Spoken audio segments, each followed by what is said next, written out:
Good morning. This is KELOLAND on the go with all you need to know in news and weather as you start your day. Sioux Falls Fire Rescue is investigating a fire that sparked overnight at a motel in the northwestern part of the city.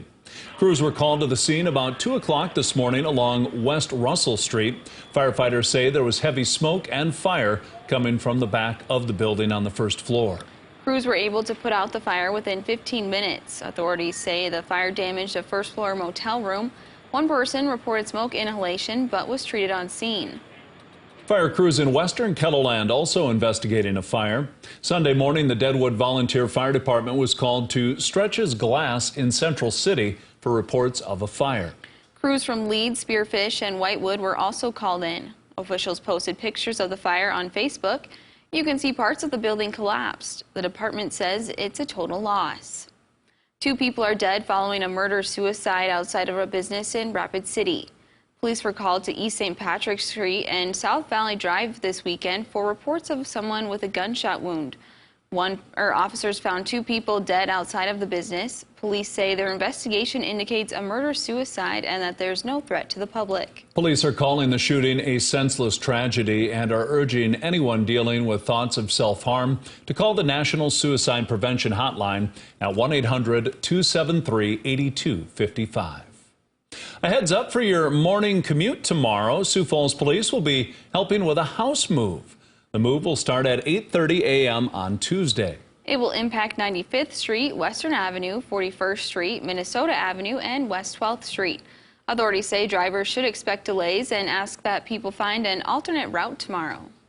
Turning to weather now with meteorologist Brian Karstens. Temps have cooled off and the wind picked up overnight, Brian. Sure did. Yes, late yesterday and overnight. Frequent wind gusts over 40. In fact, peak wind gusts over 50 miles per hour in Pierre, Winter, even looking at Spencer, Iowa at 55 miles per hour. So that's a lot of wind there. And of course, with some of that, we've had some snow in the far north and northeast, and that's led to some blowing snow problems and even some delays on clothesline in the northeast. A lot of that snow from Sunday has really cut back, though, this morning, and now we're kind of dwindling down to flurries of that. And I think it's just going to be a plain cold day today. Our hourly temperature tries to recover back up close to 20 in Sioux Falls. I think probably falling maybe a bit short of that, especially north and Aberdeen today. Your high will be about 15 degrees. We do find some moderation by midweek and then some snow later in the week, too. We'll talk about that and more in a couple minutes. Thanks, Brian.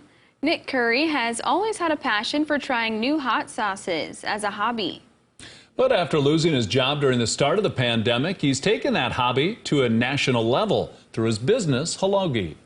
The business has grown faster than he could have ever imagined. I wanted to do something different.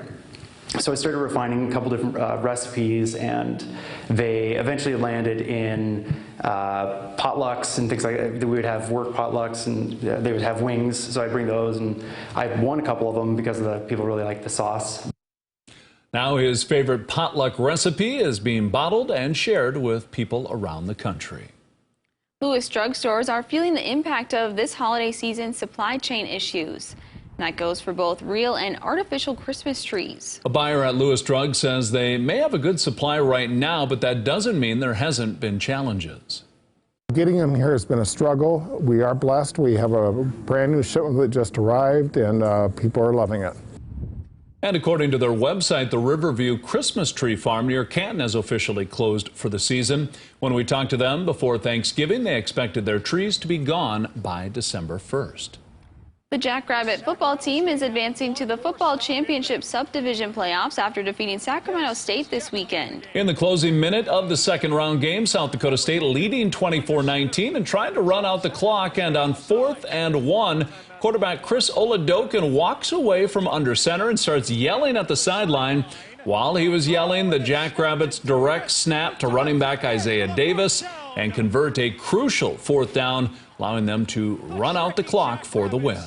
SDSU will now meet 5-seeded Villanova next Saturday. That is a look at some of our top stories. Now let's get one last look at your weather with meteorologist Brian Karstens. Brian? All right, weather it is, and looking ahead at the weekly pattern, well, we're starting things off pretty cold, a trough here in the northern plains. A little light snow could even dance through here again tomorrow morning, maybe flurries at best here. Sioux Falls could get clipped by some of that. That's in the process of actually turning the numbers back the other direction, and we'll actually see some moderation into Wednesday, especially. You could see some 50-degree weather in Rapid City. But I want to show you the alignment of the jet stream because the pattern is showing another system coming out of the central Rockies by Friday. And already the prospects of snow coming into Nebraska and southwest South Dakota pretty high. And I think eventually that'll spread some zone of snow. We've got time on our hands yet to watch exactly where that path goes, but I would encourage you to stay up on the latest forecast. That could be enough to accumulate and would pretty much be the biggest thing we've had so far in the Sioux Falls area, which isn't saying a whole lot. We haven't had much at all. So we'll watch that. That's a quick mover. It looks like next week we will go the other direction and get warmer again. We'll see if that alignment, though, is probably ahead of maybe some more substantial changes the last half of December. We're still keeping an eye on all of that. So today in the short-term forecast, bundle up, highs upper teens, low 20s near Sioux Falls, only 11 degrees in Watertown and Sisseton. Here's your 7-day forecast. You see 30 tomorrow, little chance of snow in the morning, otherwise upper 30s on Wednesday. And we're back to the lower 40s on Thursday as we introduce new chances of snow, especially on Friday with a high right around 32. That chance of snow is included in Aberdeen, but at this point our better chances are in the southern half of KELOLAND. And you'll notice another thing, the day 7 forecast is the warmest number. That should tell you a whole lot about what's coming our way next week. We're pretty confident in a significant warm-up. So even if it does snow, it's not guaranteed it's all going to stick around. Pier forecast also a chance of light snow on Friday. We'll continue to see how that progression comes up. But if you're watching us in southern areas around Winter, Mission, down to Pine Ridge, I would certainly keep an eye on that chance of snow on Friday. Check out the latest details, our brand new Storm Center update right now at KELOLAND.com.